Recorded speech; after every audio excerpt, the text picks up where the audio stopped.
Tervetuloa virtuaaliseen tarinakoukkuun täältä Leppävirran kirjastolta. Ja itse asiassa nyt ei ollakaan tässä videolla kirjastossa, vaan ollaan Vesileppis-areenalla Leppävirralla, jossa järjestettiin viime viikonloppuna Leppävirran ensimmäiset käsityömessut. Ja käsityömessut järjesti Timolan kyläyhdistys. Timola on kylä tuolla eteläisessä Leppävirralla, eteläisin kylä.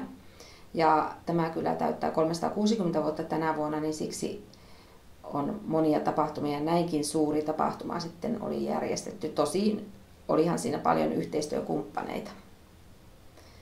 No me kirjastona haluttiin sitten mukaan ilman muuta tänne. Meillä oli täällä oma esittelypiste Kansalaisopiston pisteen vieressä.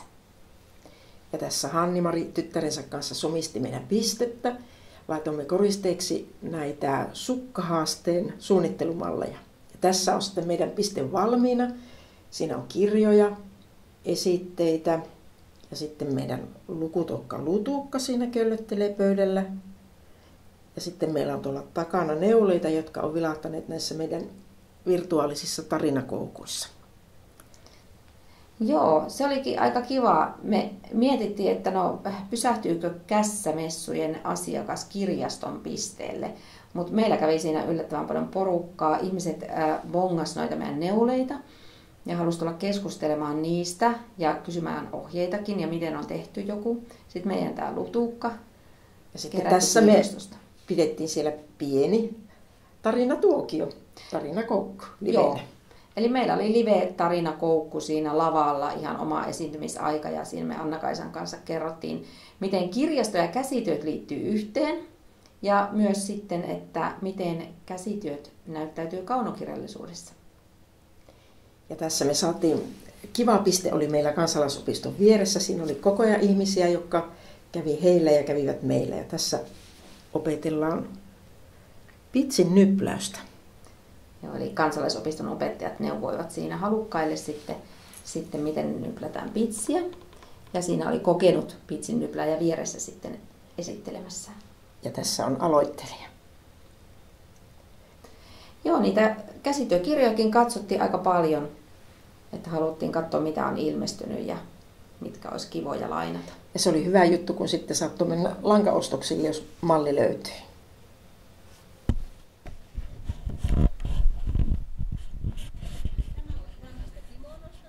Tämä oli vanhasta kimonosta tehty. Oi, miten komea.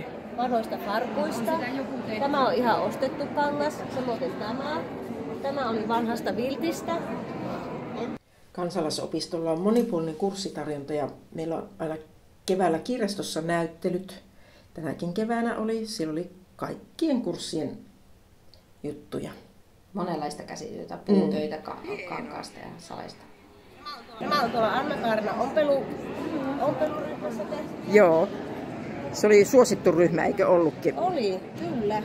Entäs muista monta oli osallistujia tänä vuonna? 11 osallistujaa. Joo, ja sinulla on täällä origamipiste. Origamipiste lapsille ja lapsen mielisille. Kyllä. Vähän jotain tekemistä messujen lomaan. Kyllä, ja sinä olet...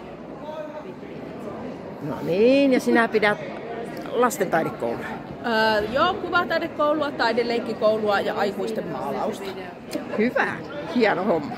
Teillä onkin hieno näyttely kirjastolla. Aikaa se on saanut tosi positiivista palautetta. Kyllä, siellä on väriä ja kimallusta. Näin pitää ollakin elämässä. Kyllä. Messut on tässä avattu juuri. Vielä ei ole hirveästi ihmisiä, mutta tulossa on.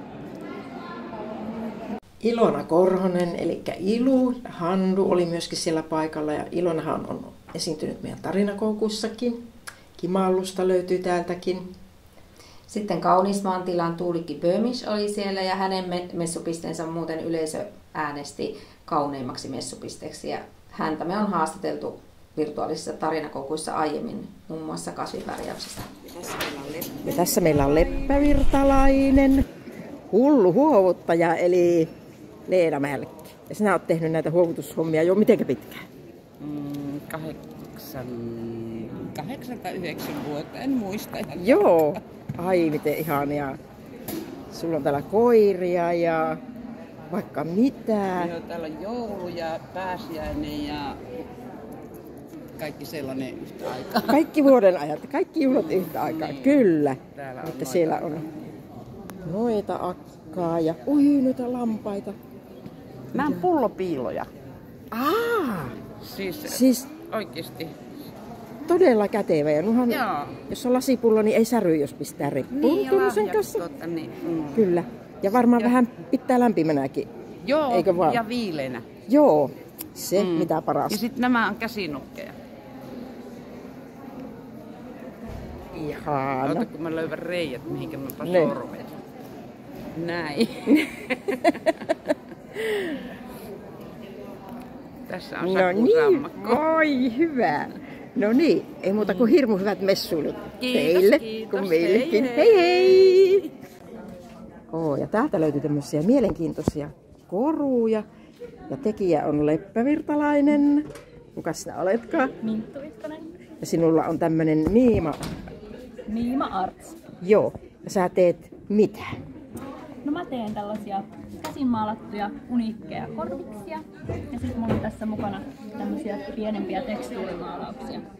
Ja tein kyllä semmosia isompiakin maalauksia, että tähän nyt ei mahtunut Niin, mukaan. Mutta kyllä.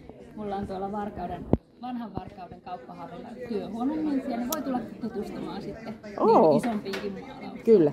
Ja kun kerta Leppävirralla ollaan, niin mullahan on siis Leppävirran kirjastolla kesäkuussa myöskin näyttely. Että No niin, sinne kanssa Sinne sitten, kyllä. Täältä löytyy tämmönen idän kehräämä, jossa aivan ihania suomalaisia villalankoja ja nämä on värjätty kasveilla, joita löytyy Suomesta. Ja täällä on myyjät.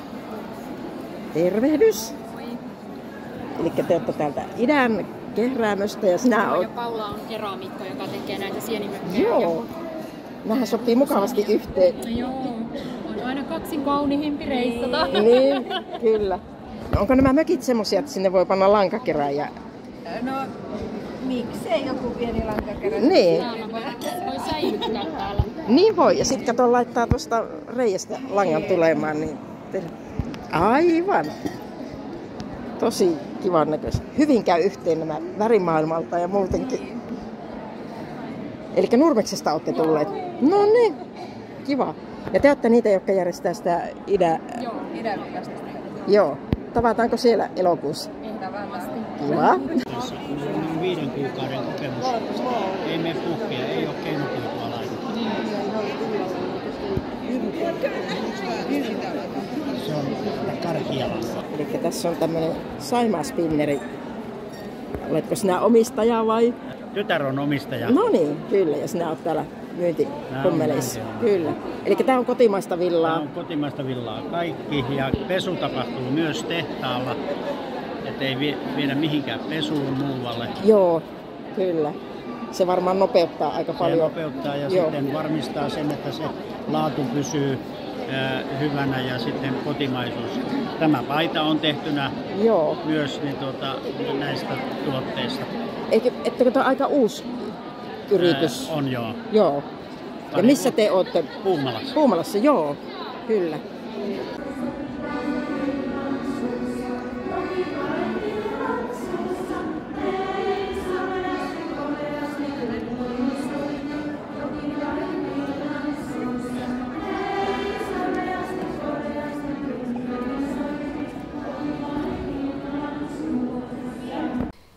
No, kattaus oli tosi monipuolinen. Siellä oli vajaa 60 näyttelijäasettajaa. Ja ihan muutama vaan tuossa esittelimme. Ja ohjelmaa oli siellä, kansanmusiikkia laulettiin. Anna-Kaisakin pääsi tuossa Kamukat-ryhmässä esiintymään. Joo, ja bussikuljetus oli vieraille. Että tänne tullaan kyllä toistakin. Niin, yhteensä vieraita kävi noin 2000, mikä on todella paljon näin pienelle paikkakunnalle. Ja ensimmäiset käsityömessut vasta oli. Ja ensi keväänä uudestaan.